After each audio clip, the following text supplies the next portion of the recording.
শুরুতেই জানিয়ে রাখি আজকের ভিডিওটি অত্যন্ত গুরুত্বপূর্ণ হতে চলেছে, তাই ধৈর্য সহকারে মনোযোগ দিয়ে পুরো ভিডিওটি দেখুন। আশা করি মালয়েশিয়ার কলিং ভিসার নতুন সকল আপডেট জানতে পারবেন। ভিডিওতে এমন কিছু আপডেট জানবেন যা আপনারা এতদিন খুঁজছিলেন। আজকের এই দীর্ঘ রিপোর্টে আমরা আলোচনা করব মালয়েশিয়ার কলিং ভিসার সর্বশেষ অবস্থা নিয়ে।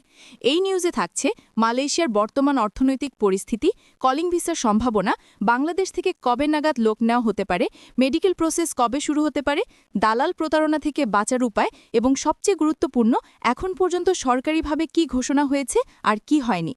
পুরো নিউজটি মনোযোগ দিয়ে শুনুন, কারণ এর প্রতিটি তথ্য আপনাদের জন্য অত্যন্ত জরুরি এবং প্রবাসী জীবনের জন্য সহায়ক।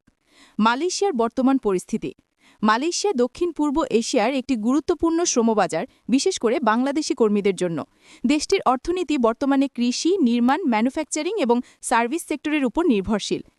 বাংলাদেশ মালয়েশিয়ার অন্যতম গুরুত্বপূর্ণ শ্রমিক সরবরাহকারী দেশ, তাই বাংলাদেশের জন্য কলিং ভিসার সম্ভাবনা অন্য যে কোনো দেশের চেয়ে বেশি। তবে আবারও স্পষ্ট করে বলা দরকার, এখন পর্যন্ত মালয়েশিয়ান সরকার থেকে কোনো নির্দিষ্ট তারিখ বা নির্দেশনা ঘোষণা করা হয়নি। বাংলাদেশ থেকে কবে নাগাদ লোক নেওয়া হতে পারে? এই প্রশ্নটি প্রায় প্রতিটি প্রবাসীর মুখেই শোনা যাচ্ছে। অনেকেই জানতে চাইছেন, ভাই, কবে নাগাদ লোক নেবে, কবে নাগাদ রিক্রুটমেন্ট শুরু হবে?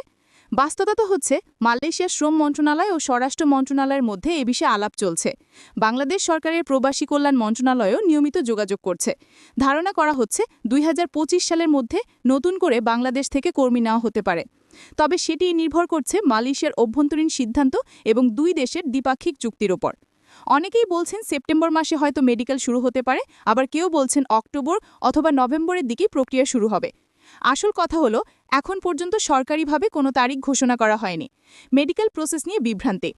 এখন অনেক দালাল ও মধ্যস্থ ভক্তি প্রচার করছে যে মালয়েশিয়ার মেডিকেল শুরু হয়ে গেছে। অনেকে বলছে এখনই পাসপোর্ট জমা দিতে হবে, টাকা দিতে হবে।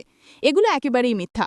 মেডিকেল তখনই শুরু হবে যখন মালয়েশিয়া সরকার অফিসিয়ালি ঘোষণা দেবে এবং বাংলাদেশে অনুমোদিত মেডিকেল সেন্টারগুলোকে আনুষ্ঠানিক চিঠি পাঠাবে। তার আগে কোনো মেডিকেল শুরু হওয়ার প্রশ্নই আসে না। তাই কেউ যদি আপনাকে এখন বলে যে মেডিকেল চলছে বা শীঘ্রই শুরু হবে, বুঝবেন সেটা গুজব।